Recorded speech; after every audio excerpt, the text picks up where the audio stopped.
A partir de este momento, las informaciones que son noticia toman el protagonismo. Comienza Informe RCR.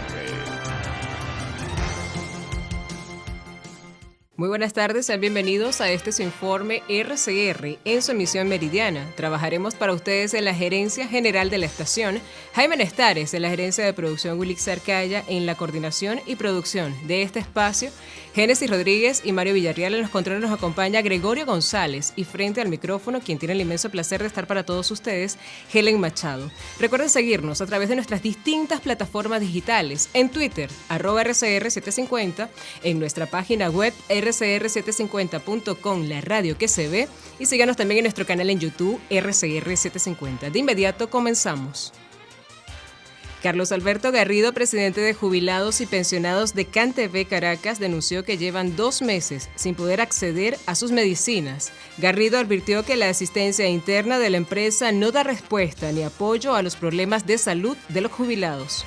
Hay jubilados que tienen que hacer otras actividades para sobrevivir porque nuestro ingreso mensual es de 156 bolívares. No alcanza para nada, añadió. En otras noticias, vecinos de al menos 4 sectores de Los Teques, capital del estado Miranda, cumplen 32 horas sin servicio eléctrico este martes 29 de marzo, luego del apagón que afectó a la ciudad la noche del domingo 27 y parte del lunes 28 de marzo. En sectores como El Cabotaje, El Encanto y Avenida Bertorelli Cisneros, se quedaron esperando el restablecimiento del servicio, que fue reparado paulatinamente en el caso central de la capital mirandina durante la mañana y tarde de este lunes. En otras informaciones, este lunes, gremios y sindicatos de la Universidad Central de Venezuela salieron a la calle para protestar por los bajos salarios que perciben. Los manifestantes consideran que el salario es insuficiente porque no se ajusta a la canasta básica, aun cuando el régimen de Nicolás Maduro incrementó el sueldo recientemente. La protesta fue una marcha pacífica que llegó hasta el puente Salvador Allende, en Plaza Venezuela, donde dieron continuidad a la asamblea intergremial en rechazo al ajuste salarial. Edgar Silva, del Comité de Derechos Humanos de los Jubilados y Pensionados, se solidarizó con los universitarios durante la asamblea intergremial de la UCB y además destacó que el salario de los pensionados no están anclados al petro y están anclados al hombre y a la miseria. En otras noticias, el secretario de la Academia Nacional de Medicina, Uniades Urbina, aseguró que no están dadas las condiciones para volver al 100% de la presencialidad. Aún la pandemia no está controlada, sentenció el experto. Urbina aseguró que las personas no se hacen pruebas y prefieren creer que es gripe o alergia, aunque el experto resaltó que todo lo que parezca coronavirus lo será, hasta que se demuestre lo contrario. El secretario aseveró que según la OPS, Venezuela sigue teniendo el 50% de la población con 2 dosis de la vacuna, por lo que el otro 50% está sin protección y expuesta, agregando que se debe vacunar al 90% o más. Con respecto a la vuelta a clases, Urbina sentenció que la infraestructura de liceos y colegios no está en condiciones, porque no hay baños suficientes y donde no hay suministro de agua. Por lo tanto, la ministra de Educación del régimen, Yelixa Santaella, aseveró este lunes que la asistencia a las aulas se cumplió en todos los niveles en su totalidad. Nos incorporamos de manera masiva a las instituciones, dijo Santaella durante una transmisión por BTV. Además, detalló que se reintegraron 29.103 instituciones a la actividad escolar, entre ellas más de 15.000 escuelas nacionales, más de 7.000 estadales, más de 4.000 privadas y más de 600.000 subvencionadas, más de 300 autónomas y más de 300 municipales. La semana pasada, Nicolás Maduro anunció el retorno a las clases presenciales en todos los niveles, 2 años después del inicio de la pandemia, donde la modalidad predominante para cursar estudios era la forma virtual. En otras informaciones, Rosario Contreras, presidenta del Colegio de Enfermería de Caracas, aseguró al medio de comunicación El Impulso que el sector salud en Venezuela se encuentra en condiciones críticas por la falta de condiciones laborales y económicas.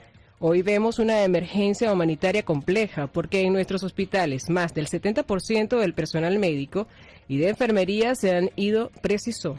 La trabajadora del sector salud indicó que aunque el personal intenta dar lo mejor de sí, no pueden atender a plenitud a los pacientes ya que humanamente se les escapa de las manos. En otras noticias, el Partido Comunista de Venezuela, PCV, denunció el secuestro y además asesinato del dirigente de la organización en el estado Apure, Juan de Dios Hernández. Al menos 3 meses del homicidio del militante comunista de Urbina, José Urbina, reconocido comunicador popular en Apure, han secuestrado y asesinado al camarada Juan de Dios Hernández, dirigente social del PSV en Puerto Páez. Juan de Dios Hernández y José Urbina militaban en la misma célula del PSV y han sido ultimados en la misma población, denunció el secretario general del PSV, Óscar Figuera. En otros acontecimientos, el encargado de negocios en Colombia, enviado por Juan Guaidó, Eduardo Battistini, compartió en sus redes sociales un comunicado emitido por la Policía Nacional de Colombia, en el cual aseguran que Javier Alonso Velosa García, alias John Mechas, se encuentra refugiado en el estado Zulia, en Venezuela. Alias John Mechas sería uno de los responsables de la explosión del Comando de Atención Inmediata en la ciudad de Bogotá, hecho que mató a 2 menores de edad y varios heridos, así como daños a más de 60 familias o de 60 viviendas. La Policía Nacional de Colombia informó que el cabecilla del Frente 33 de las disidencias de la FARC, John Mechas, se refugia en el estado Zulia. ¿Por qué Maduro protege a estos delincuentes? Porque son sus socios, escribió Battistini en su cuenta en Twitter, junto al siguiente video. Tiene circular roja por varios delitos. También es buscado por el gobierno de los Estados Unidos. Se ofrece una recompensa de hasta $5 millones y 3.000 millones de pesos por el gobierno colombiano.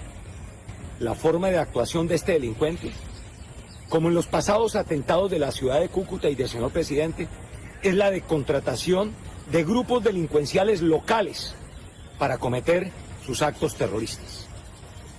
Estamos con capacidades internacionales, reitero, trabajando con el FBI, con la Policía Colombiana, con el Grupo Antiterrorismo de la DIJÍN y de la Dirección de Inteligencia, no solamente para llegar a él, sino en una articulación desde el sábado para llegar a los responsables del outsourcing criminal en Bogotá y los responsables de la contratación de estos grupos en la capital de la República.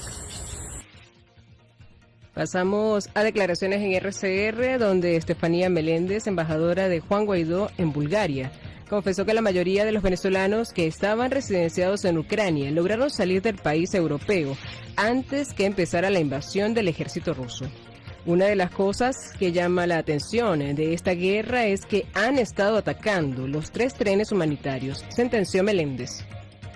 Desde que empezó el conflicto nosotros empezamos a tratar de localizarlo, incluso unos días antes cuando ya parecía inminente lo que iba a suceder. Tenemos entendido que la gran mayoría de los que vivían en Ucrania salieron antes de que empezara la guerra, sin embargo hemos podido contactar a algunos venezolanos, aproximadamente unos 10 casos en los que trabajamos activamente para ayudarles.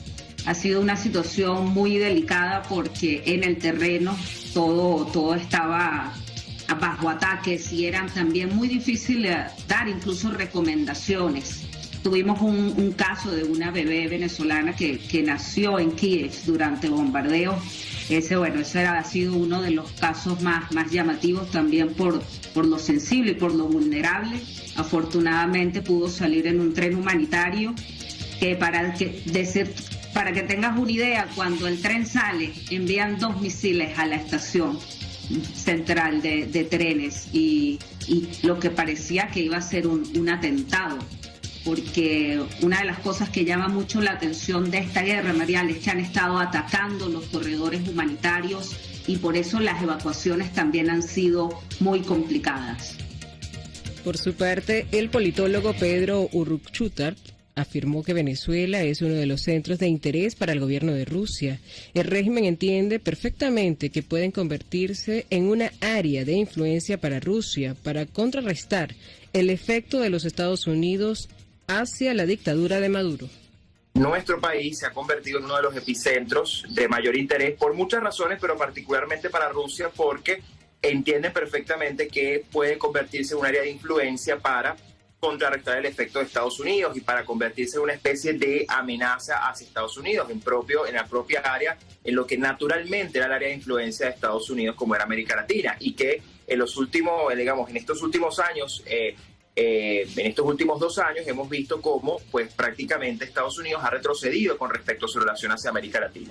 Entonces, yo sí creo, María Alejandra, que nuestro país, lamentablemente, es uno de los grandes centros de interés de Rusia. Hay que ver esa relación con mucho cuidado. Aquí no hay que olvidar desde el año...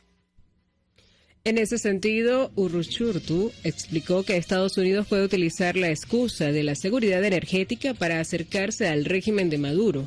Maduro le puede aportar muy poco en temas energéticos, cuando el gobierno estadounidense puede tener socios más confiables en América Latina, afirmó el profesor universitario. Este es un régimen que ha venido alejándose del mundo democrático occidental y se ha venido aliando con regímenes autoritarios, también criminales, pero que obviamente se han declarado enemigos de Occidente en muchos ámbitos. Estamos hablando de Irán, obviamente de China, de Rusia, de Turquía, entre otros. Y eso es lo primero que hay que tener en cuenta, ¿no? Además, cuando uno ve que viene esta delegación de los Estados Unidos a nuestro país, se reúne con el régimen prácticamente en un momento tan complejo, y a los 2 días vemos a funcionarios del régimen ir hasta Turquía para conversar con funcionarios rusos, pues uno entiende que el régimen primero no puede. Es decir, el nivel de nexos que existe hoy entre el régimen ruso y el régimen venezolano no les permite tan fácilmente decir hasta aquí llego, ahora confío en los Estados Unidos.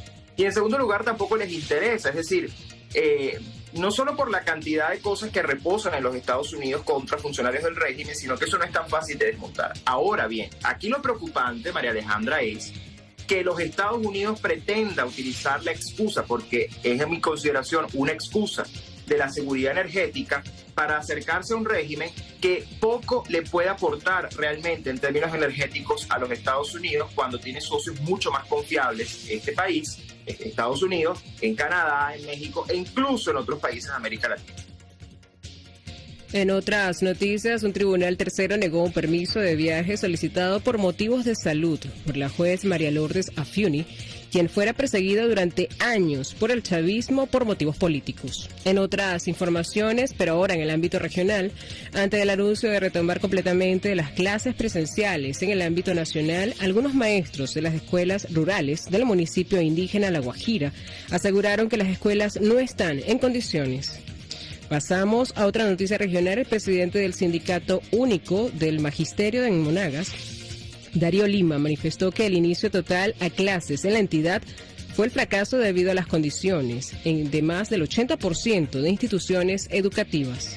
En el tema del COVID en Venezuela, registró en las últimas 24 horas 56 nuevos contagios, todos por transmisión comunitaria, y un fallecido a causas asociadas al COVID-19.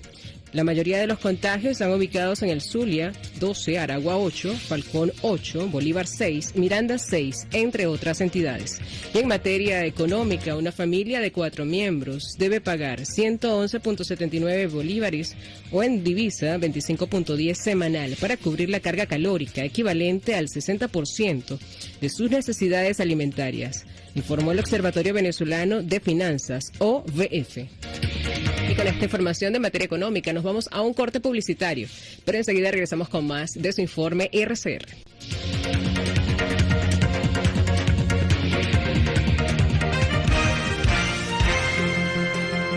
Usted escucha Informe RCR por su 750 AM.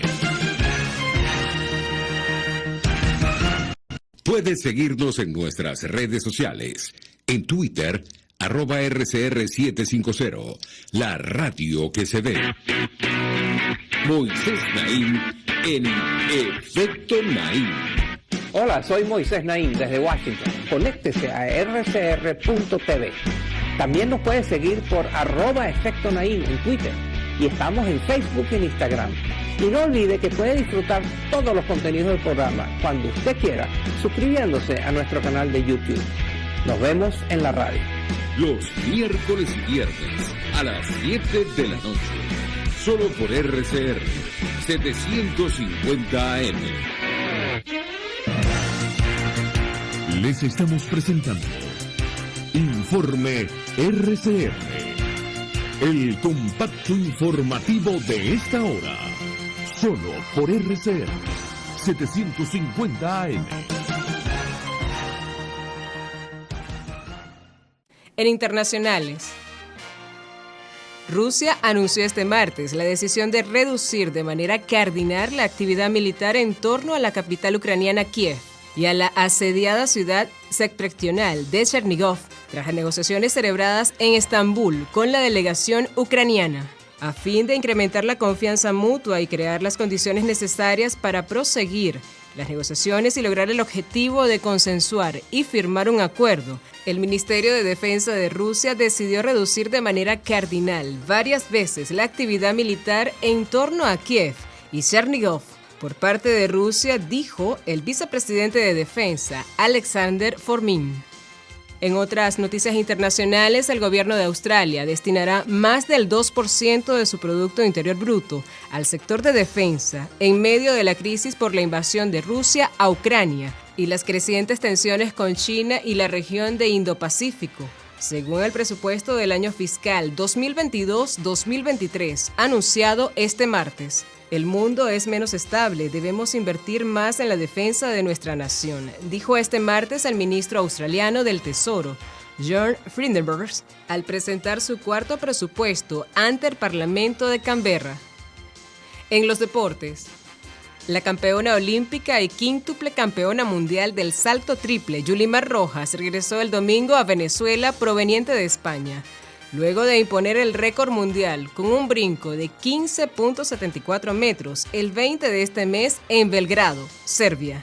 Qué bonito es estar en casa, recargando energías para la temporada al aire libre, publicó la ganadora de la medalla de oro en los Juegos Olímpicos de Tokio 2020 en su cuenta en la red social Twitter durante su arribo al aeropuerto Simón Bolívar de Maiquetía, donde fue aclamada por numerosos aficionados. Y así finalizamos este compacto informativo Emisión Meridiana. Los invitamos para que sigan con más de la programación de su RCR.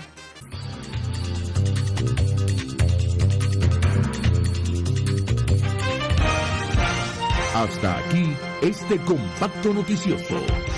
Manténgase en nuestra sintonía, porque estaremos informándole de la noticia al momento de producirse. RCR 750 AM.